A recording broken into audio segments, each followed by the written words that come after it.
Ada satu kutipan yang mengubah cara pandangku mengenai jalannya kehidupan. Hai semua, aku Zelandra dan di sini aku ingin membawa kalian untuk berjalan bersamaku pada perubahan. Kutipannya berbunyi seperti ini. The best time to plant a tree was 20 years ago.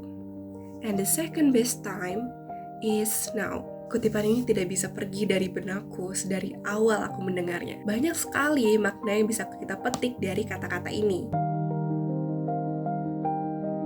Sebagai background, aku adalah orang yang mencoba banyak hal di kehidupannya. Namun terkadang, hal yang aku inginkan berakhir menjadi keinginan belaka, dikarenakan munculnya pemikiran bahwa apa yang aku inginkan itu terlalu telat untuk dicoba. Seperti halnya, aku yang ingin mencoba untuk aktif berorganisasi. Namun, dikarenakan pengalaman yang minim, bahkan hampir tidak ada, aku berakhir membandingkan diriku sendiri dengan orang-orang lain yang telah memiliki pengalaman segudang dan pencapaian yang besar. Di sana, aku mulai menyalahkan masa laluku yang tidak mengambil kesempatannya dan berakhir merasa tertinggal dari orang-orang lain. Pemikiran lain juga mulai bermunculan. Emangnya kalau aku mulai sekarang nggak terlalu telat ya? Kayaknya aku bakal malu-maluin deh kalau nyoba sekarang. Gak mungkin deh aku bisa lolos dengan pengalaman yang seminim ini. Dan seperti yang bisa kalian bayangkan, hingga akhir aku sibuk dengan pemikiran-pemikiran itu dan tidak mengambil kesempatannya. Kesempatannya hanya datang sekali, namun aku lewati begitu saja karena perasaan inferior yang aku miliki. Emangnya apa sih yang jadi maksud sebenarnya dari kutipan ini? Cara pandang orang-orang mengenai kutipan ini pasti berbeda-beda. Namun, bagi aku sendiri, kutipan ini itu seperti membahas mengenai penyesalan di mana kita bisa saja melakukan sesuatu sedari dulu. Karena jika iya, hal tersebut pasti sudah menjadi sangat baik pada saat ini. Di sana, kita berakhir menyesali masa lalu. Kita merasa sudah sangat tertinggal sedari awal, hingga tanpa kita sadari, kita telah jatuh pada perasaan mengasihani diri sendiri. Namun, ketika kita memilih untuk diam dan stuck pada pemikiran-pemikiran itu, kita tidak akan pernah punya keberanian untuk mencoba. Maka, hal terbaik yang bisa kita lakukan adalah membiarkan masa lalu yang tidak bisa kita ubah dan mulai mencoba sekarang. Ambil semua kesempatan yang kita inginkan dan kita miliki tanpa melihat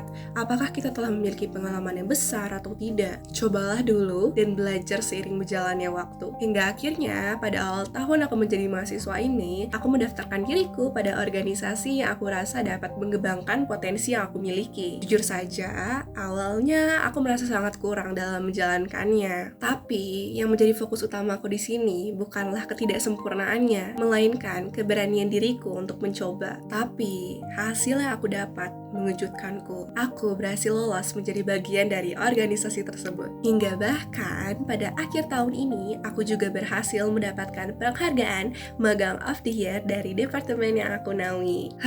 Hal ini semua bisa aku dapatkan karena segala pemikiran buruk yang aku tepis dan keinginanku untuk mencoba. Bayangkan jika dari awal aku berakhir terpuruk dengan pemikiran-pemikiran itu. Aku tidak akan berada di sini sekarang dan mempunyai keberanian untuk terus maju. Dari situlah pohon yang aku tanam kian bertumbuh dan berkembang. Pasti ada kalanya dedaunannya akan layu dan berjatuhan. Tapi ada kalanya juga cabang-cabangnya terus bertumbuh dan menjulang ke langit. Daun-daun yang berjatuhan itu menjadi penanda bahwa kita semua membuat kesalahan dan kita belajar dari kesalahan yang kita miliki itu. Jadi, fokuslah pada pohon kita yang makin hari makin rimbun sebagai penanda bahwa pemahaman dan pengalaman kita kian bertambah seiring berjalannya waktu. Jadi, mulai bertindaklah. Jangan diam pada keterpurukan karena itu tidak akan mengubah apapun. Dan yang terakhir, jangan pernah terpaku pada kesempatan yang telah terlewatkan. Karena jika iya, itu memang bukan milik kita dari awal. Jadi, apakah kita akan terus berfokus pada kesempatan yang terlewatkan